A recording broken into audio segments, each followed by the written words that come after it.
Hey,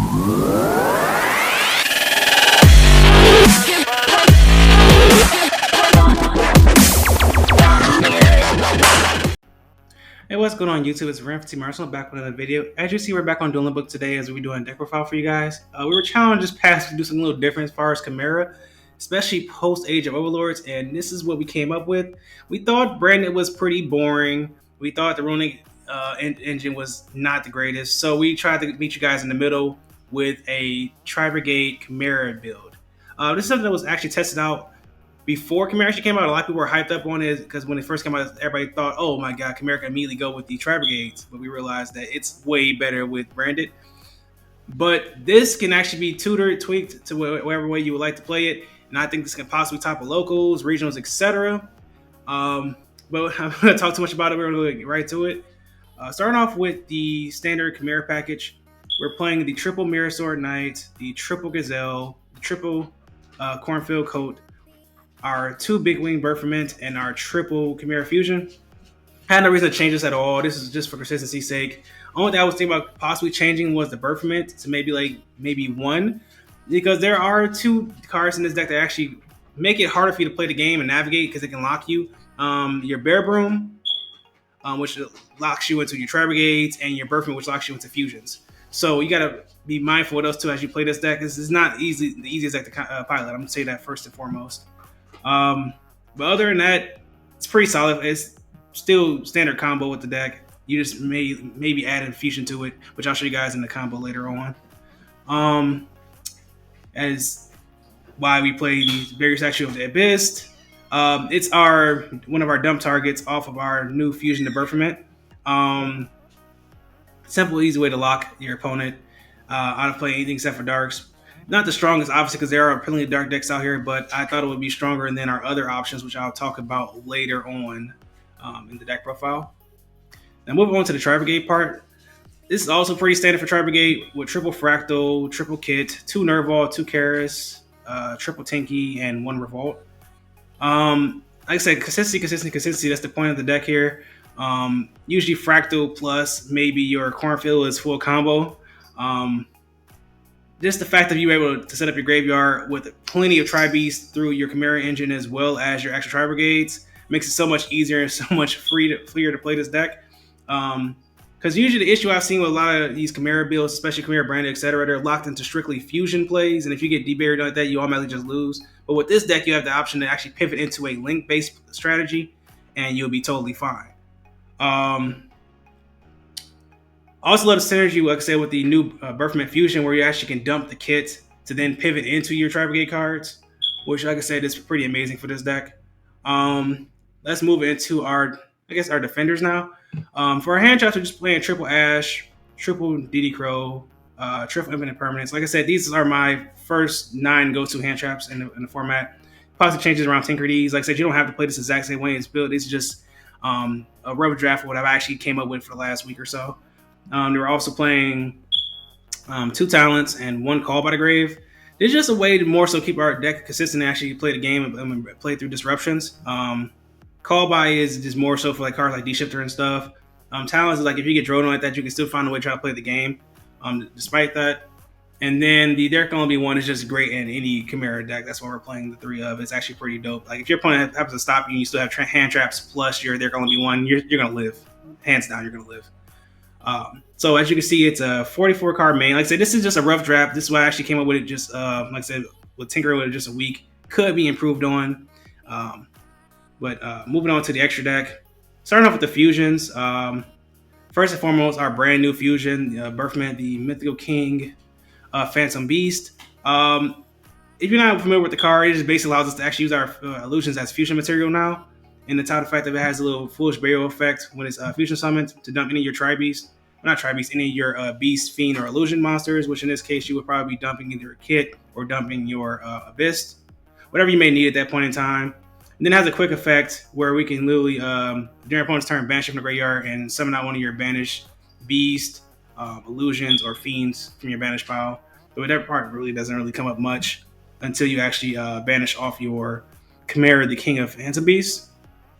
Which in the combo now, you're still using one cornfield to get to. You're still getting to your Chimera, the King Phantom Beast, but now you actually add on the fact that you can still go into your in the same line, go into your Berthament and then go into your Chimera, or you can go Chimera and then go into your Berthament because that way you set up where you have your Chimera in the graveyard plus your barrier statue, and you already have where you snipe one card in hand, and you still get your standard chain links with the Berthament plus your Gazelle to summon out an illusion from graveyard and add an illusion from deck. So it's still same combo, just literally adding on the Berthament as well as the barrier statue here. Chimera the Illusion Beast just for OTKs.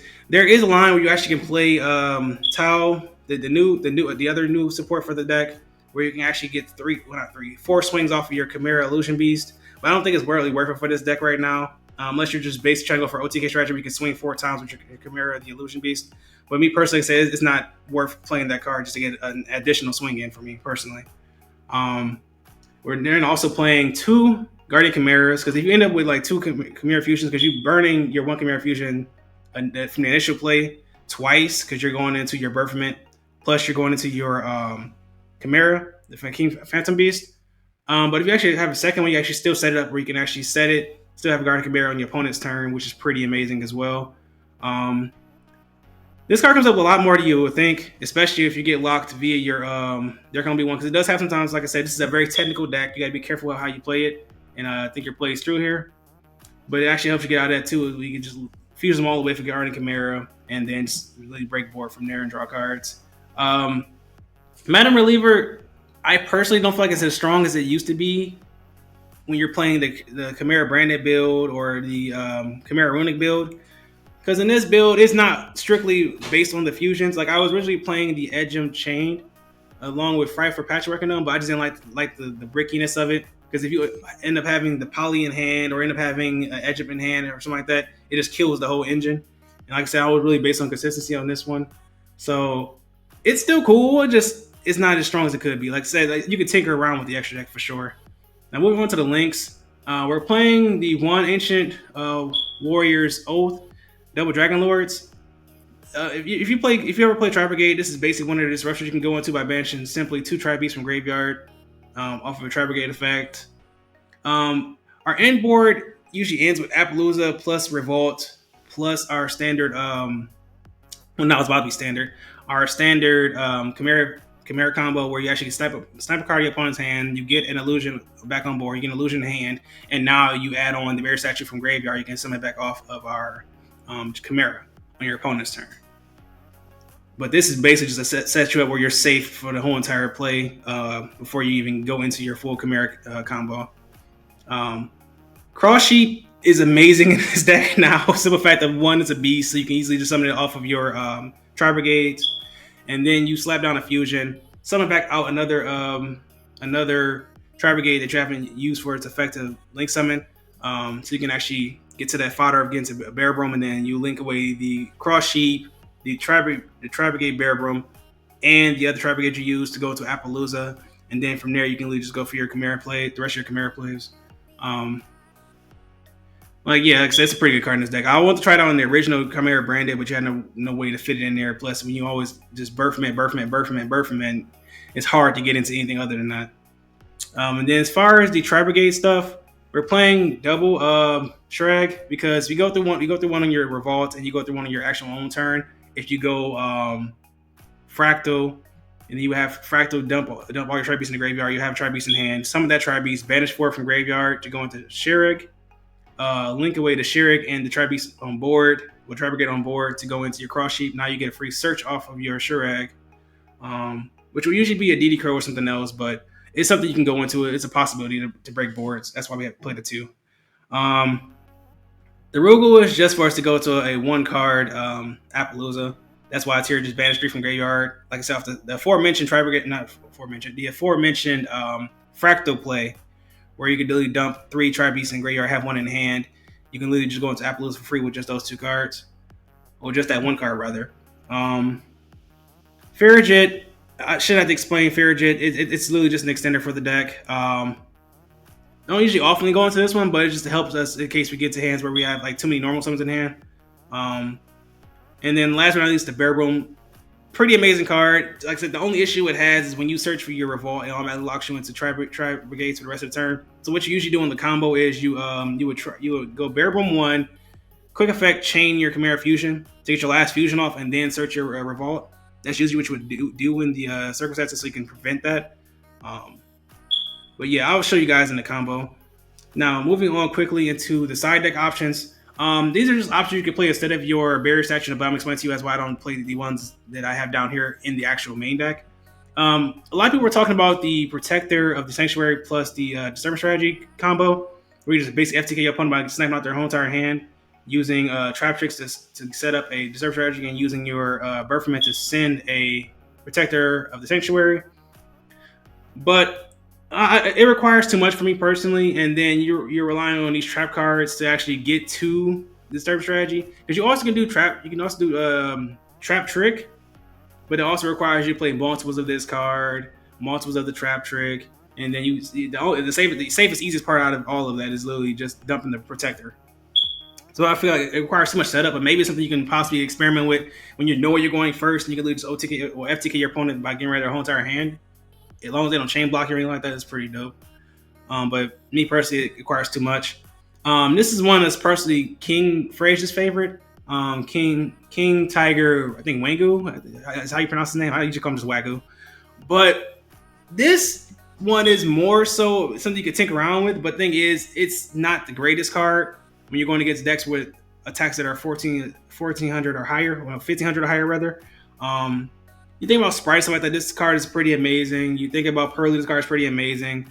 But against like stuff like Tearlaments, other Chimera builds, branded, etc., this card is not the strongest. So it's something to experiment with, but me personally, I don't think it's good enough.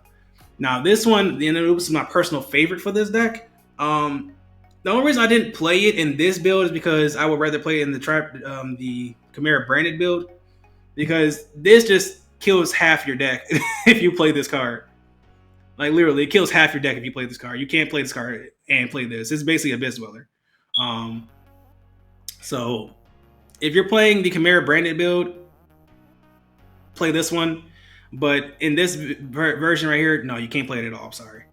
And then there's also the option with the Super Poly still. You can possibly knock down certain cards. Like you could take out maybe the Ash Blossom, Diddy Crows, Infinite Permanences, the There Come League ones, whatever you would prefer to take out, and then you can still play Super Polys and play your usual targets of Draco Stapelia or Mud Dragon, maybe Garua or the Draco Quest, which is more so for Medinium, or you can still play the standard Starving Venom Fusion Dragon. Those are options you can play for the deck as well. So that's gonna wrap it up for the actual deck profile. We're gonna move on to a quick combo for you guys. All right, guys, we're back with the combo. We're gonna keep this one very simple. We're just simply show the one card combo that has changed with Chimera now that we have the new Birthman Fusion. It's started out pretty standard. Go ahead, start with your Kodo. Use Kodo's effect to search for your Mirror Sword Knight. Normal summon Mirror Sword Knight, use its effect. And then special out your Birthman. Birthman would then search out your Chimera Fusion as well as your Gazelle. Like I said, pretty standard right here. Activate Chimera Fusion, getting rid of your Gazelle and your Birthman. For your first fusion of your Chimera, then we use Chimera's effects. Chainlink 1, Chainlink 2 would be your Gazelle, Chainlink 3 could be your Birthman. You can change this whatever way you feel comfortable with it. It's just for example here. So we're going to summon back out our Mirror Sword Knight, and then we're going to add our Kodo to hand. Snipe one out of your opponent's hand at end phase. And then we're going to proceed to use Chimera Fusion effect, to add it back to hand. Use again using the Kodo and your Chimera that's already on board to go into the new fusion, the Birthment. I should actually probably use his whole name, Birthment, the Mythical King of Phantom Beast, so you guys don't get confused which ones it is. Using its effect to then dump our Barrier Statue to the graveyard. So then here you can pass turn, step one out of your opponent's hand, and then in their standby phase, you can go ahead and use Mirror Sword Knight effect, tribute it off, summon out your Big Wing effect again, basically set you up for next turn. Then at the resolution of that, you can simply go ahead and use your Chimera, the King of Phantom Beasts in graveyard, banish itself to send back out your Barrier Statue. So off of just one card, you already sniped out one of your opponent's hand. You set up a Barrier Statue, and you have follow-up for the following turn. And for those who are concerned about possibly, being locked because of the Barrier Statue, you can simply use Chimera Fusion to go into your Guardian Chimera, which is in fact the dark. Um, like I say, it's not nothing too crazy to add on to the standard combo because you still have your negation, you still have your monster negation, your targeting negation because you still have your Kodo and your Mirror Sword Knight in the graveyard, and you still have a Chimera, the flying mythical beast, on the board, so you still get that. Like I said, I'll just add on the barrier statue and follow up. Just basically makes it even crazier. Like I said, I wanted to show you guys like an even crazier combo, but I want to keep it real simple for this video. Like if you guys want to see more combos dealing with this deck specifically, like I said, there's a combo where actually you can end on Appaloosa plus Revolt, Appaloosa plus Revolt plus the standard Chimera setup. Just let us know in the comment section below, and we'll see you guys next time. Ramp Team Arsenal, peace. Have a great day.